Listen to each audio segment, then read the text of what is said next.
Je donne maintenant la parole à Dominique Tillemoes.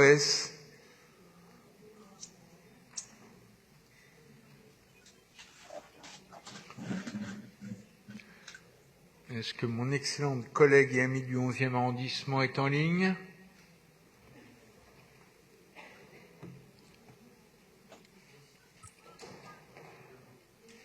Oui, je vois Dominique Tillemoes. Est-ce qu'il y a le son? Oui. Oui. Est-ce que vous m'entendez, Monsieur le Président? On vous entend, cher collègue, cher Dominique, c'est à vous. Alors, je souhaite intervenir sur le projet de DAC 183 qui présente la signature d'un contrat de cession de droits d'auteur pour l'œuvre La toilette de la Tour Eiffel de Gérald Bloncourt au bénéfice de la ville de Paris.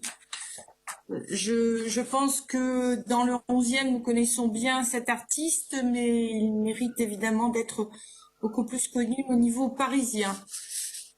En juin 2019, le conseil d'arrondissement du 11e s'est prononcé en faveur de ce double vœu, honorer la mémoire de Gérald Bloncourt et lui destiner un espace dans le 11e. C'est désormais chose faite puisqu'une photo de ce grand photographe sera reproduite dans le jardin Trouillot, ce beau jardin inauguré il y a 2 ans qui permet de relier le boulevard Voltaire au boulevard Richard Lenoir et dont nous souhaitons désormais la requalification.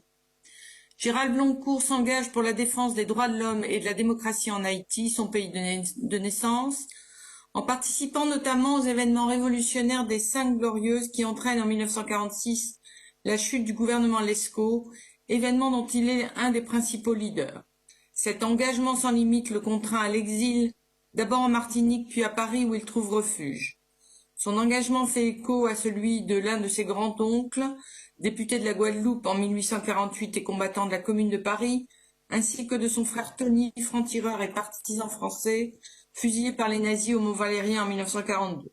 Malgré l'éloignement, il lutte et ce sans relâche contre la dictature qui sévit en Haïti en menant d'incessantes campagnes, grève de la faim à Saint-Méry en 1981, conférence de Panama ou encore en fondant et en présidant le comité pour juger de Duvalier. Ses combats et son œuvre ont justifié qu'il soit élevé au rang de chevalier de l'ordre des arts et lettres en 2011 et de la Légion d'honneur en 2015. Le travail de reporter photographe de Gérald l'a conduit à immortaliser le Paris populaire et prolétaire de l'après-guerre et à contribuer au rayonnement culturel de notre capitale. Le regard engagé qu'il a su porter sur les ouvriers de Renault-Billancourt, les immigrés portugais dans les bidonvilles de Champigny-sur-Marne ou la révolution des œillets, fait de ce franc-tireur de l'image un photographe humaniste. C'est aussi un créateur aux multiples facettes, écrivain, poète et peintre que nous honorons ce jour. Je vous remercie.